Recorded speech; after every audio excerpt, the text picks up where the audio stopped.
জুডিওতে অনেক দাম, ভীষণ হাইফাই ব্যাপার, এটা আমাদের জন্য নয়। তো দাঁড়াও অনেকের প্রশ্ন নিয়ে এই ভিডিওটা হতে চলেছে। So hello everyone, welcome to my channel. প্রথমেই বলছি যে আমরা জুডিও যাব। তো শোনো, এটা জুডিও নয়, এটা হচ্ছে মালদা পিআরএম সেন্টার। এবার চলো বাকিটা গল্প করি। এবার তোমাদের সাথে লোকেশানটা শেয়ার করি। তো প্রথমে আমি পিরোজপুরে চলে গিয়েছি। পিরোজপুর থেকে মাম্মি, আমি, মোহিনী আর দিয়া আমরা চারজন মিলে বেরিয়ে পড়লাম। মালদা ওমেন্স কলেজ গেটের কাছে এখন যাব এবং ওখান থেকে আমরা একটা টোটো নেব। টোটোটা নেওয়ার পরে টোটো দাদা বললো যে 10 টাকা করে পার হেড লাগবে। তো আমরা টোটোটা নিয়ে গেলাম। তারপরে এই লোকেশানটা হচ্ছে কিন্তু গাবগাছি। তো গাবগাছিটা কি করে যাব? এই যে গৌড় রোডটা ধরে বাম হাতে তোমার হচ্ছে গৌড়বঙ্গ ইউনিভার্সিটি যেটা পড়ছে, আর ডান হাতে পড়বে হোটেল পারমিতা। তারপরে আরেকটু এগিয়ে যাবে, এগিয়ে গিয়ে দেখবে জীবনদীপ নার্সিংহোম, আর একটু সামনে যাবে তারপরে দেখবে হন্ডা শোরুম, তার ডান দিকেই পড়বে পিআরএম সেন্টার পয়েন্ট। তো এইভাবেই একদম খুব কাছে, মানে কোনো দিকে খুঁজতে হবে না। তুমি টোটোতে গেলে খুব তাড়াতাড়ি পৌঁছে যাবে। টোটো দাদাকে বললেই হবে। খুব বেশি দূরে নয়, যতটা মনে হয় খুব একটা দূরে নয়। তো যাই হোক, আমরা এইভাবে পৌঁছে গেলাম এখন পিআরএম সেন্টার পয়েন্টে। আর পিআরএম সেন্টার পয়েন্টে পৌঁছে যাওয়ার পরে এই দিকে দেখো মাম্মি, মনি, আমরা সবাই এখন ভেতরে এন্ট্রি নিচ্ছি। এদিকে মোহিনী দাঁড়িয়ে থেকে গেছে। তো চলো মোহিনীকে ডেকে নিয়ে এলাম। নেওয়ার পরে এখন আমরা ভেতরটা এন্ট্রি করি। ভেতরের ভিউটা কিন্তু ভীষণ সুন্দর, মানে কি বলবো, এত সুন্দর ভেতরের ভিউটা। তো এই যে প্রথমেই পড়ছে স্মার্ট বাজার। তো স্মার্ট বাজারে আমরা পরে যাচ্ছি। এখানে মোহিনী এখন রিল বানাতে শুরু করেছে, মাম্মিও রিল বানাতে শুরু করেছে। ভেতরে আমরা এন্ট্রি নিয়ে নিয়েছি। ভেতরে ঢোকার পরে মোহিনী আর মাম্মি চলে গেল আর একটু ওপরে। তো ঠিক আছে, ওরা এখন নিজেদের মতো এখন নানান রকমের রিল বানাতে শুরু করেছে। আর আমি তো প্রথমেই দেখে এত ভালো লেগেছে, মানে কি বলবো তোমাদের। এখানে কিন্তু অনেক রকমের মল আছে, যেমন ধরো নায়িকা আছে, সুলতান আছে, তারপরে তোমার হচ্ছে লুইস আছে, আরও ইত্যাদি, মানে মেট্রো আছে, অনেক আছে, বাজার কলকাতা আছে। প্রচুর অ্যাভেলেবেলভাবে মানে শপিং তুমি করতে পারবে, কোনো অসুবিধে নেই। তো আমরা একে একে সব স্টলগুলোতে ঢুকে অনেক দেখেছি। এবং দেখো এখানে ভীষণ সুন্দর টি শার্ট থেকে শুরু করে সালোয়ারগুলো এত সুন্দর। আর মানে অনেকে বলছিলে না যে দামটা প্রচুর হাইফাই, না গো। যেরকমটা আমরা মালদা কলকাতা বাজারে যাই, বিশালে যাই, সেই রকমটাই দাম, মানে প্রাইসগুলো অ্যাভেলেবেল আছে, খুব একটা বেশি নয়। এবার দেখো তুমি যেরকম জিনিস নেবে সেরকম তো দাম হবে। আমি যেমন একটা লিপস্টিক নিয়েছি, তোমাকে কি বলবো, জুডিও থেকে যদিও নিয়েছি। তো লিপস্টিকটা এত সুন্দর। তো যাই হোক, এইভাবেই চারিপাশটা ঘুরলাম। তবে এর থেকে আমার মানে সবচাইতে বেশি দাম লেগেছে মেট্রোতে এই জুতোগুলো এত দাম ছিল, মানে কি বলবো। আর যেগুলো জেন্টস কাউন্টার সেগুলোতে তো আমরা যাইনি, মানে বুঝতেই পারছো আমরা চারজনেই গিয়েছিলাম, তো ওই জন্য আর জেন্টস কাউন্টার যাইনি।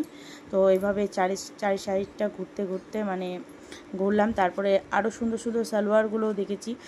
চলো তোমাদের, এই যেমন এই সালোয়ারটা দেখো, এই সালোয়ারটার দাম হচ্ছে 899 টাকা। এইরকমই কিন্তু মানে অনেক দামগুলোই, প্রাইসগুলো অ্যাভেলেবেল আছে, খুব একটা বেশি নয়। যেমন দিয়া একটা ড্রেস নিল, তো ওইটাও যেমন ছিল 999 টাকা। এবার দেখো অনেক জামা কাপড় অনেক দামের মধ্যেই আছে, যেগুলো অনেক ভালো, সেগুলো তো দামটা সেরকমটা হবে। তো অনেকেই বলছিল, মানে আমি যখন যাইনি তার আগে শুনেছিলাম যে জুডিও থেকে নাকি কোনো জিনিস নেওয়াই যাবে না। তারপরে অনেকেই বলেছিল প্রচুর হাইফাই ব্যাপার। এরকমটা কিন্তু কিচ্ছু নয়, কোনো ভয় পেও না, ঘুরে এসো, ভীষণ ভালো লাগবে। আমার তো ভালোই লেগেছে। আর মালদার মধ্যে এরকম একটা মানে মল সত্যি ভীষণ আমাদের দরকার ছিল, যেখান থেকে আমরা পুরোপুরিভাবে বাগেজ করতে পারি। তো যাই হোক, এরকম করে টুকিটাকি তোমাদের সাথেও শেয়ার করে নিলাম। তো অবশ্যই তোমরা ঘুরতে এসো। এবার চলো আমরা একটু এক্সেলেটারের গল্প বলি, যেটা হচ্ছে চলমান সিঁড়ি। তো চলমান সিঁড়িটা আমরা কিন্তু এখনও সবাই কমফোর্টেবল নই। হ্যাঁ, অনেকেই আছে যারা এখনও পারে না, তাদের জন্য কিন্তু লিফট বা সিঁড়িরও ব্যবস্থা আছে।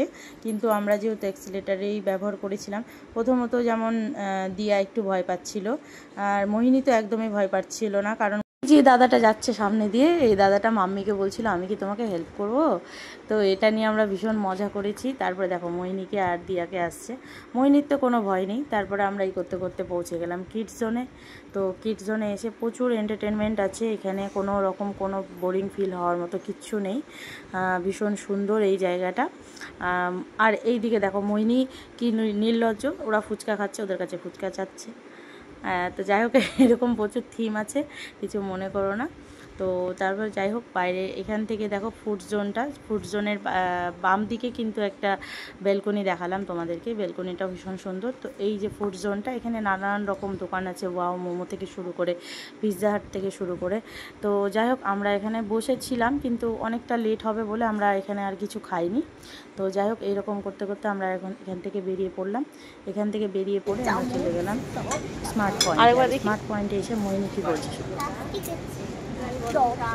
প্লাস্টিকের চিনি 10 টাকা, তোকে তাড়াবে এখান থেকে। দেখলে তো, ও এখন সেল করতে বসেছে। তারপরে ওইখান থেকে বেরিয়ে আমরা এই যে এখানে নানা রকমের সবজি, তারপরে ফ্রুটস, অনেক কিছু ছিল। তো কিছুটা ঘুরে এখান থেকে হয়তো 2-1টা জিনিস মাম্মি নিয়েছিল, নেওয়ার পরে আমরা এখান থেকেও বেরিয়ে পড়লাম একটু টুকটাক বিল করে। তো যাই হোক, আমাদের গল্পটা কেমন লাগলো। যাই হোক, স্মার্ট বাজার থেকে কিছুটা মাম্মি বাজার করে নেওয়ার পরে মাম্মি এখন বিল করছে। তো বিল করে এখন আমরা এখান থেকে বেরিয়ে যাচ্ছি।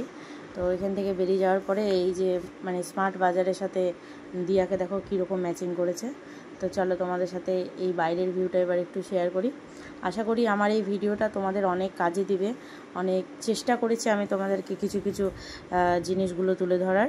তো যারা যারা এখনও আসোনি পিআরএম সেন্টারে, অবশ্যই এসো, ঘুরে যাও, ভালো লাগবে। আর আমার এই ভিডিওটা কেমন লাগলো অবশ্যই তোমরা একটু কমেন্ট করে যেও, জানাবে আমাকে।